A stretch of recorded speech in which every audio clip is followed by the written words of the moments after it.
Well, thank you, George. I heard a little checking in earlier, but if we could just uh, do a check in. Um, Now,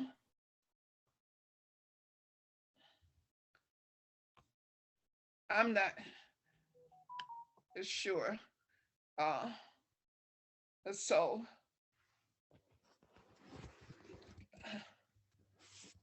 Sue, Yeah, are you Sue Hilton? yes. Okay, good. So, if you could start by saying what your branch is and uh, what's going on in your world. Yeah, well, it's raining, which is very good news, given that we have not had rain for like 2 months and we're at 45% or something of our rainfall. So that makes me happy. That's good. And Samantha, what's this I hear about you being at the beach? So my Also, I'm meeting with Winona. What? Oh, Sue, Yeah, did you have something more you wanted to say? nope. Yeah, I was just calling on Samantha about her check-in. so I'm not in Charlotte where I live. Out here in Atlantic Beach, but I still represent in the Southern Piedmont branch. No, we're just relaxing. My daughter has her spring break this week. So we're out here enjoying the quiet and the beach and the beautiful weather. It's absolutely gorgeous. It's been about 70 and sunny and just everything's so pretty here right now. Great. So, George, what about your day, week? I've had a pretty good week and a pretty good day. Just a little bit too much Zoom time, but all of it's been worthwhile, including this time. Glad to be here. Well, thank you.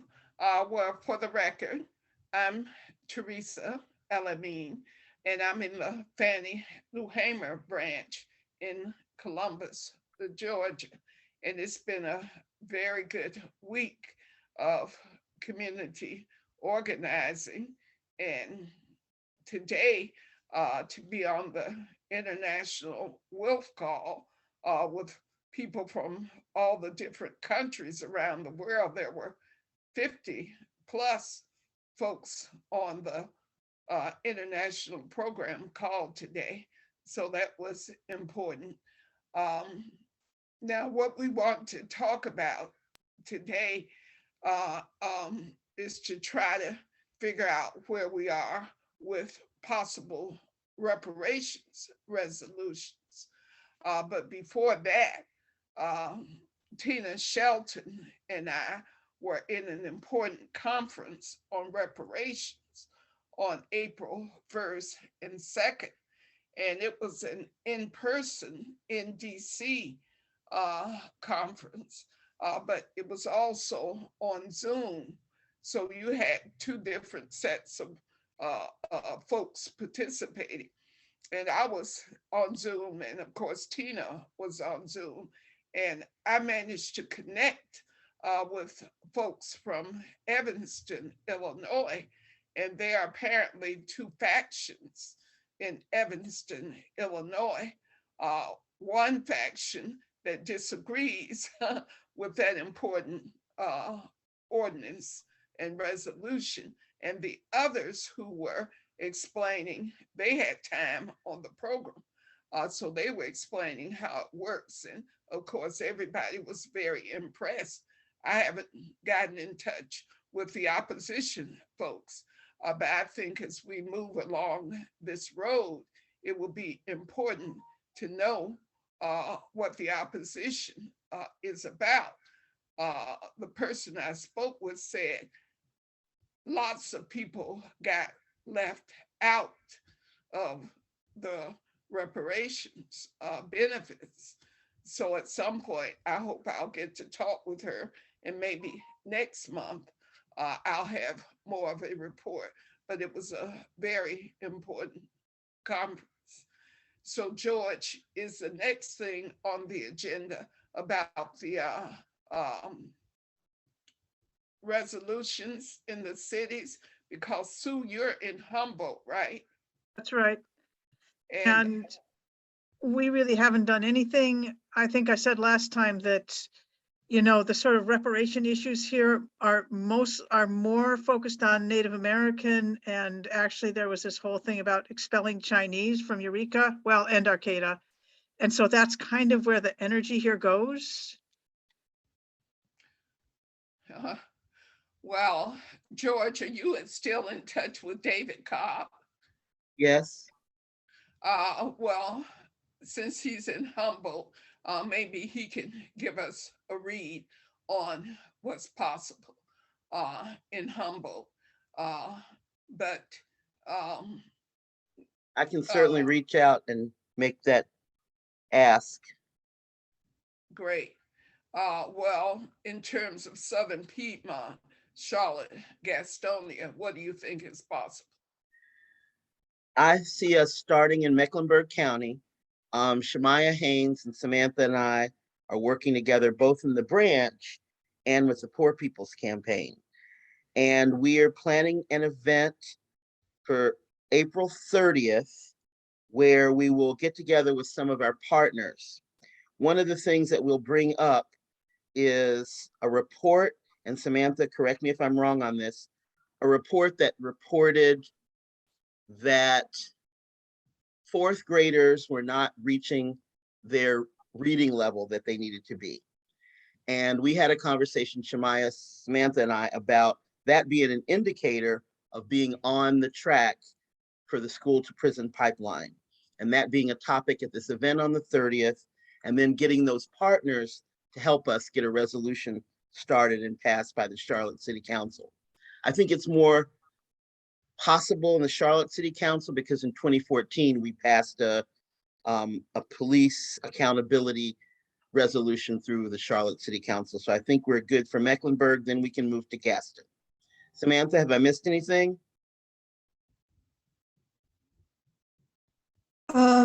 I don't think so, but we're also attending Shemaya's webinar on the 20th, and that's surrounding the growth of community schools and how they can improve the education in Charlotte, which is failing abysmally.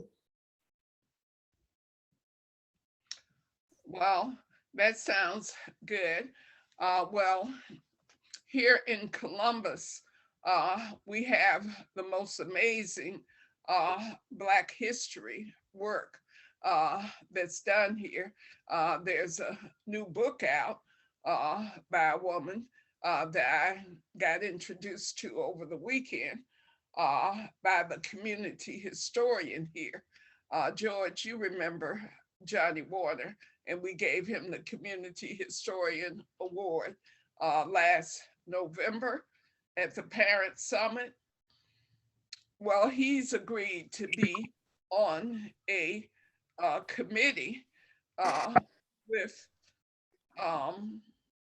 with several other folks. One who is a excellent historian and professor at he's Dr. Aaron Guest. He teaches at a high school here, and I went to a program he did on melanin, which was very interesting about the efforts to Black people to bleach themselves, as well as the history of the desire for melanin and the opposite.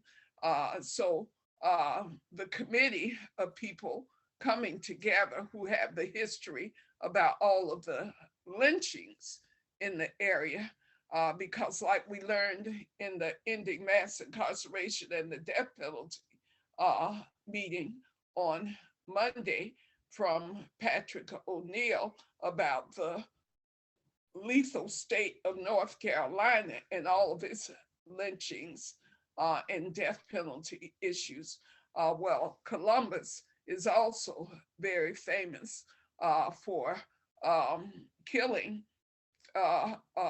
people who stand up and speak out And so we have a real case that we can make for reparations.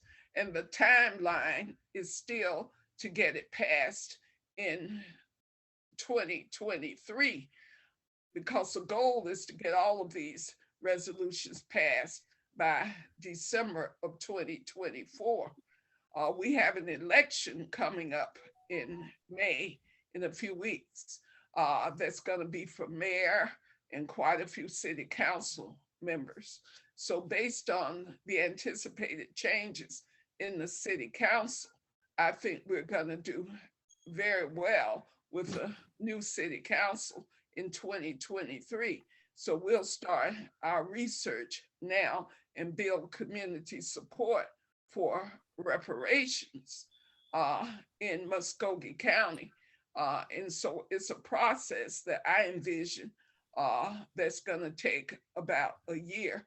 We're starting now with the research on all of the horrific things that have happened.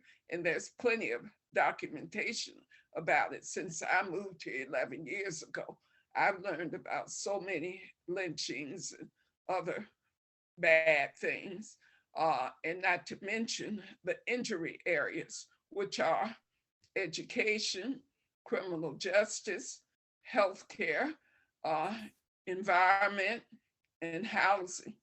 So all of these issues around the lack of access to affordable housing, the prison, school to prison pipeline, and academic genocide in the school system, those things are well documented. So I think we will be able to put together a strong resolution. And of course, we will be looking to make sure it has that component of millions of dollars to repair some of the wrongs that were done. Like the Evanston resolution has $10 million in that pot. And I think we can find $10 million or more for Columbus. So that's the goal that we're working on, kind of a transformation of society goal. So we're looking to correct the wrongs of so many people given hard time, arrested at 16 and given 10 years for nonviolent crimes. That's what's been the history here. So I'm looking forward to working on that. I see Linda Conti has joined us. George, is there anyone else other than Linda who has joined us? Philip Cole. Oh, wonderful. Well, George, if you could help me, we want to do a check-in with Philip and with Linda, and then we'll let them know where we are on the agenda, since we're kind of just getting started. So Linda, could you unmute yourself and introduce yourself and your branch? Sure. I'm Linda Conti. I've been in Wilf a long time, but we're trying to revitalize our Westchester, New York chapter. We are just north of New York City, and lots of things going on. So we're just trying to get started, and I'm trying to learn all the things that Wilf is doing. So I'm here to learn. Thank you, Linda. Philip, well, both Linda and Philip are members of the national board, so we're quite honored to have you both here so you can hear what we're trying to do with this subcommittee of advancing human rights. Great. Philip, do you want to introduce yourself? Good afternoon. I'm Philip Cole of the San Francisco branch, and I'm happy to announce that the state of California has instituted a commission on reparations, and they got started about 2 weeks ago, and they will be moving forward, and I'll try to keep abreast of their progress. Well, that sounds great. Because that's exactly what Sheila Jackson Lee has been trying to encourage municipalities as well as states to do reparations ordinances. I'm pretty sure that we can get something passed in the Atlanta area, in addition to Columbus, Georgia, where I live. And I was just giving a little report about the committee that we pulled together with community historians here in Columbus who are willing to work on documenting all of the lynchings and other atrocities. And a new book has come out by someone giving the history of Columbus, which is a pretty serious racist history in the sense that Columbus was founded in 1828 at the height of slavery. So there are lots of stories of things that have gone wrong here in terms of equity and inclusion. Could you give us the name of the book? I don't have the name of the book in front of me, but it's written strictly about Columbus, Georgia. So it's the history of Columbus. There's another important book about North Carolina, about the death penalty, but it talks a lot about lynchings. And that book is called Lethal State, and it's by a professor who works at UNC Chapel Hill, and his name is Seth, S-E-T-H, Koch, K-O-T-C-H. And so when we did the Ending Mass Incarceration and the Death Penalty meeting on Monday, I mentioned that book. So these things are kind of interconnected, ending mass incarceration and reparations, interconnected. So Teresa, Philip Cole has his hand up, and the next agenda item is the Juneteenth UN Decade Reparations Tour. Well, I did want to make sure, since Philip and Linda joined late, I wanted to make sure that they know that in addition to you and me, George, that Samantha Turner from the Southern Piedmont branch is on the call, in addition to Sue Hilton from Humboldt. So Sue and Linda, do you know each other? So Sue, why don't you do a quick new introduction, and as well as Samantha, for the benefit of Linda. And I think Philip knows Samantha, but I'm not sure he knows Sue. So Sue. Okay, Humboldt branch, and I'm not sure what to say about my branch. We do a lot of fairly local things. We've just given out grants to a couple of immigrant groups. And we just got some new members that are people of color, though I think that they're probably not going to be very active, but they're members and we're happy about that. Well, that sounds like great news. That's really great news, Linda. I mean, Sue. Yeah. So that's great. Samantha, you want to do a quick intro as well?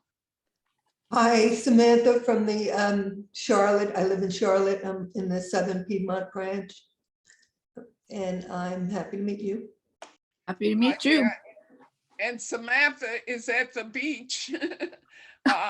Yeah, Atlantic. I'm working very hard from the beach right now. One of my favorite places. You know, at some point, Samantha, we'll do a retreat at the beach. They have a great vacation rental by owners. You know, it's great to get one of those big places at the beach, and we can do a board retreat down there. That sounds wonderful. So George, could you take over for the next agenda item, get started? Thank you. Okay. Well, our next agenda item is the Juneteenth UN Decade Reparations Tour. I am going to share the screen so that you can see the cities where this will be happening. Okay. Can y'all see? Is that big enough? Let me see if we can make it bigger. Okay, there you go. Yeah, thanks, George. Appreciate it. Yeah. Well, this is um, this is an activity that has been discussed with uh, branches along the tour. Philly branch, Tina, Shelton, and Louise are helping to find the venue in Philly. And in Boston, we have a new member. Her name is Mickey Metz. She's a woman of African descent, and she just joined a few days ago. And she's been putting a lot of energy into the Boston stop. The tour is planned for June 17th in order to kind of link with the Poor People's Campaign activity, because quite a few people will be in DC on the 18th, including quite a few WILF members. I'm trying to uh, um, encourage Robin Lloyd, who is planning on taking a bus from Vermont. I'm trying to get her to come in a day early, if possible. Maybe she could fly down, because I think she's going to fly back to Burlington. But the DC event will be at a place called Sankofa. We're setting up, at least that's the plan so far. We're setting up the tour stops at independent bookstores that also are like coffee shops. And so there's several in the Philly area. Of course, there are quite a few places in New York City. Somebody's working on a place in Brooklyn. And in Rhode Island, we'll be at a community center. And there are several places in Boston that are possibilities. But the DC site is well known, Sankofa. And so it would be great if Robin could speak at the first stop on the tour and tell her 3 generations of being a WILF member. I think people will be fascinated by that. But the strategic objectives of the tour are to get cities along the tour to commit to passing reparations resolutions. In some cities, they may already be working on it, but we'll get to learn about that. In DC, we want to also establish a new WILF branch. So it may be a DC Baltimore branch, because I know of at least 5 members in the DC Baltimore area already. And if we could sign up 5 more during the tour stop, we'll have our DC Baltimore branch. There used to be a branch in DC, and it somehow went away, like quite a few branches have been doing over the years, going away. Well, we want to make sure that we can reestablish a DC, possibly DC Baltimore branch. So the idea is to recruit to WILF as a strategic objective. And so there are quite a few people in Philly, I think, who would come to the event, who would possibly join the Philly branch of WILF.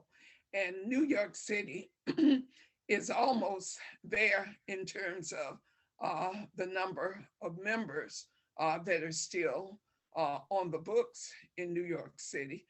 So we would be looking to form a branch in New York City and a branch in Rhode Island, and of course, continue to recruit to Boston.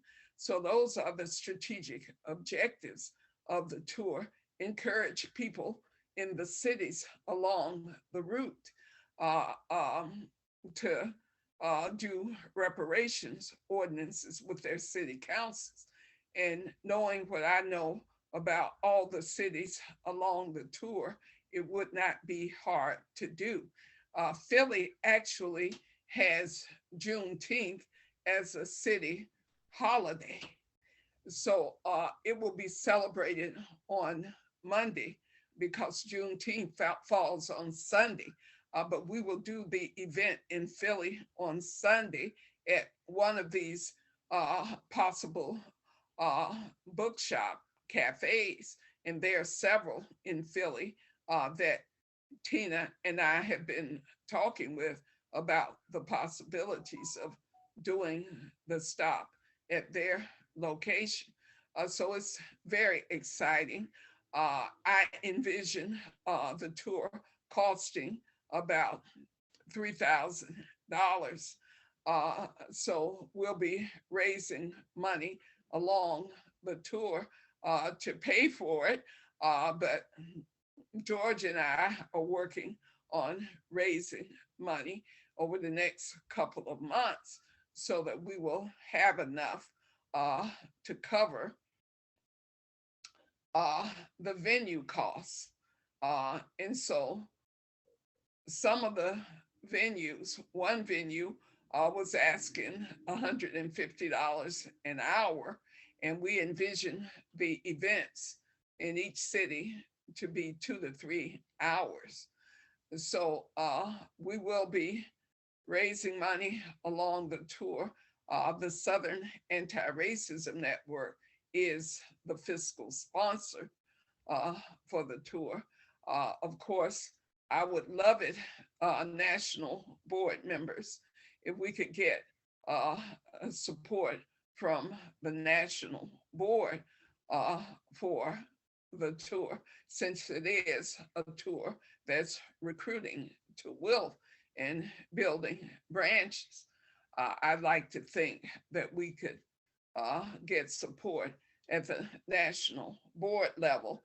So I will put in that request for the May board meeting for a donation from Wilf National in support of the Juneteenth UN Decade Reparations Tour.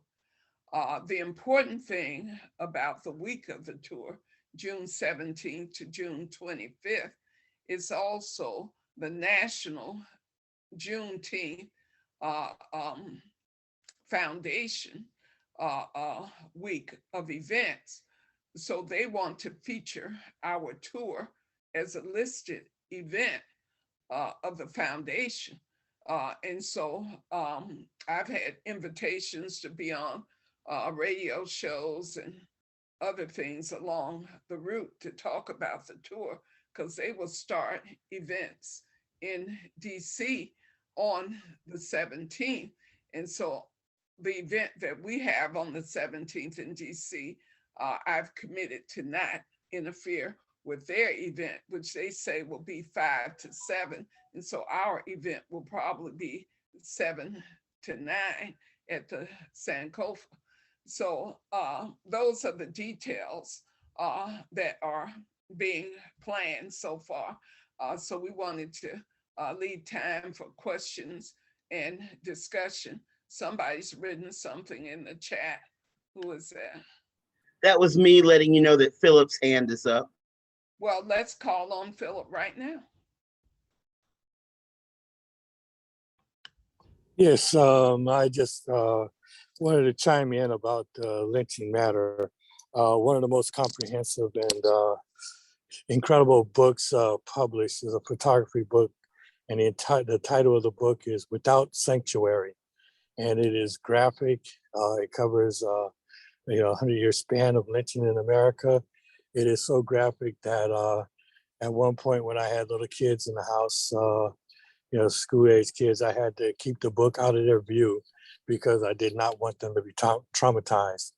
But it has a history and background and a foreword by John L. Lewis. And so it's a photography book. I don't have an author's name because I think it's just a compilation of photos over the history. But and it's quite pricey. It cost me about $75 10 years ago when I purchased the book. So, but it's still available. Thank you.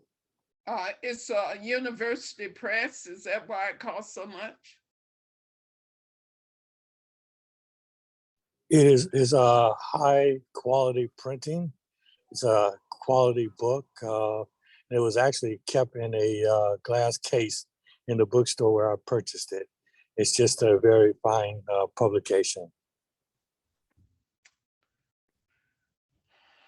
What's the title again?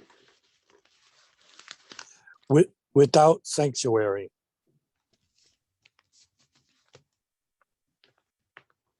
Because I do a lot of interlibrary loan. So I will see if it's available through interlibrary loan. But one of the key apologies for slavery is the apology for lynching. So I'm pretty sure the California work will identify because lynching was a bit of a sport against Black people. And as we know, Ida B. Wells was considered the kind of definitive resource on lynchings and the fight against lynchings. But that is part of the apology. The US Congress actually apologized some years ago for lynching. And so that's good background work for people to do state by state and community by community on the lynchings that have occurred in your communities. Before you got on the call, Philip, I was talking about the tremendous research that has been done here in Muskogee County, Columbus, Georgia, on lynchings.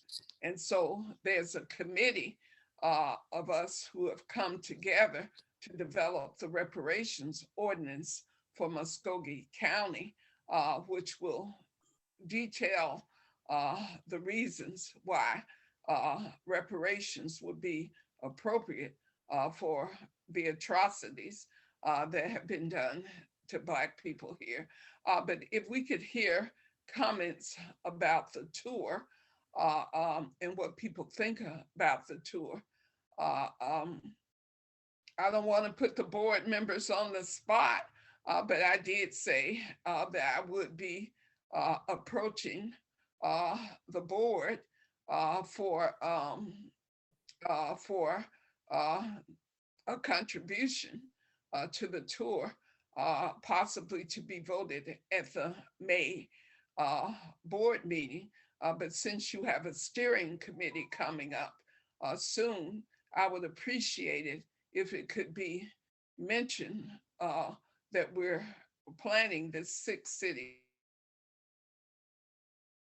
cities are involved. And I've spoken to Eileen Kurkowski, and in the process of working on the Boston stop, I recruited a new member to the Boston branch, and she is really eager to participate in Wolf. And there are a few other people I know in Boston, so I feel pretty sure that the Boston stop and the Philly stop will be strong stops because I have a lot of contacts in those 2 cities, as well as Rhode Island, New York, and the other cities. But since we already have branches in Philly and Boston, it would be important that our strategic objective of recruiting would be realized in those 2 major cities. So are there any comments about the plan? Sue, I see you're unmuted. So what do you think about our plan? We'll come to the West Coast next year, maybe, Sue.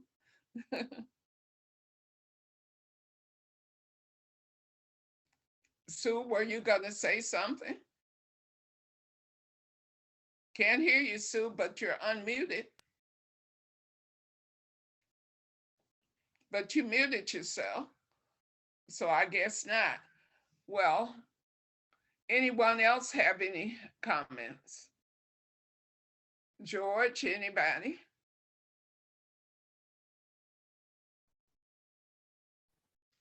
I'm a Can little you hear me? jealous. That's all I can say. You're what? I'm a little jealous because I think it's going to be great. I won't be there. Well, we'll see you on the 18th at the Poor People's Showdown. That's Uh, right. yeah, because we're all going to try to make it there. And I'm working on a bus from Columbus of real people who are living in poverty. The parents and children I work with, they've never left Georgia in many cases. So it's going to be pretty exciting for those young students in elementary school primarily to be able to see the Washington Monument, the Martin Luther King Monument, the Lincoln Monument, and all of that while they're in DC. So that's another project of the Southern Anti-Racism Network here in Columbus to put people on the bus for the Poor People's Campaign. And Fannie Lou Hamer branch members will be chaperones on the bus because I'm gonna take the train from Durham to DC, to Baltimore, to Philly, New York City, Rhode Island, Boston. So I'll be traveling by train from Durham starting on the 16th of June. And then I'll fly back to Raleigh, Durham from Boston, which is the last stop on the tour. So that's the plan. Well, it's always good when we can end the meeting early. We do generally have a hard stop within an hour, but it looks like we're going to be able to end in 45 minutes today. The last item on the agenda is the next meeting. And George put it down for Thursday, the 19th, rather than Monday. Excuse me, Teresa. I'm sorry. I think Linda Conti raised her hand. Well, speak, Linda Conti, because I'm on this Chromebook and I can't see anything. Where are you? Okay, muted. I just wanted to ask you if you would send me a paragraph about what your proposal is, and then I can bring it up at the meeting. Oh, I will definitely do that. Okay, thank you. Yeah, I'm pretty sure I have your email in my address book, so it will pop up. Wonderful. So I will give you the summary of this, which I have given out to Tina and other folks who are along the tour route. So I will give you that. Okay. So explaining the Juneteenth UN Decade Reparations Tour. So thank you so much, Linda, for asking. Okay. George, why did you put up the 19th?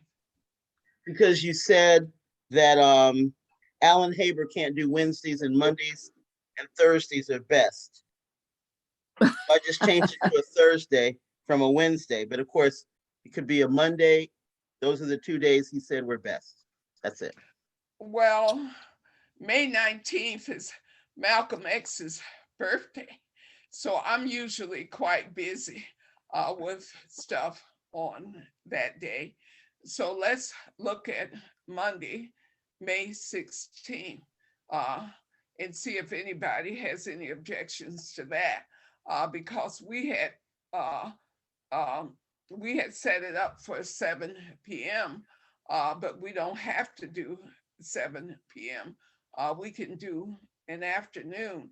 I really don't like doing meetings in the evening if I can avoid them. And so Alan Haber is who we're trying to accommodate because he's working on a resolution in the Ann Arbor Ypsilanti branch. And when I spoke with him earlier, he said Mondays and Thursdays were better, but I know he's fully retired, so he can meet during the afternoon. So my preference is to meet in the afternoon. So George, on that Monday, do you have any scheduled conflicts on May 16th? Mhm. Just a second. Because you know how much I lean on you to set up these meetings, George. I hope you don't mind. It is really wonderful to have a purpose in life. May 16th, I have a 5:30 to 7 meeting. Well, good. Can we do the afternoon, like 2 or 3? See, the UN the Ending Mass Incarceration and the Death Penalty meeting is the week before, and it's at 2 in the afternoon. And that is really my best time because I've done all my morning meetings. I'm done with all of that, and it's before I'm winding down. So are all of us available? Linda, are you available at 2 in the afternoon on May 16th? Is that Eastern Standard Time? Yeah. Yes. Okay, just wanted to check. Yes, I'm available. Okay, what about you, Philip? See, I think everybody's retired or at least working independently. Yes, that's fine with me. Thank you. Okay, Yes, what that's fine. about you, Samantha? Is that fine with you? Yes, Monday works good for me, thanks. Okay, well, we'll do Monday at 2. And so, George, thanks for recording the meeting. We'll definitely share it with everyone.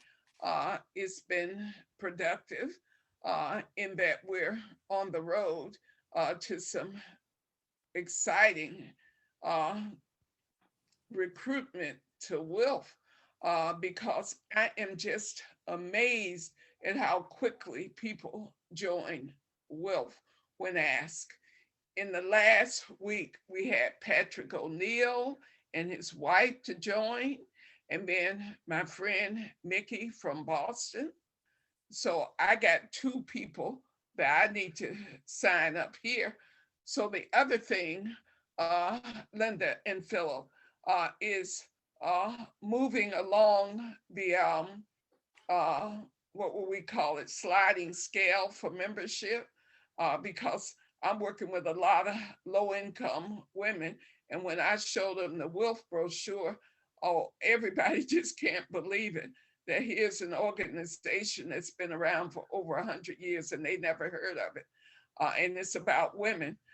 And so it's just a good opportunity now with all the craziness in the world being done by men warring each other. Forgive me, Philip, but that was a conversation today on the WILF program call about patriarchy, male domination around resolving conflicts in a violent way. And the madness that's going on in Ukraine between Ukraine and Russia is pure madness. They both want to fight to the death. Nobody's wanting to talk it out. So we really do have to build WILF strong so that we can say no more war.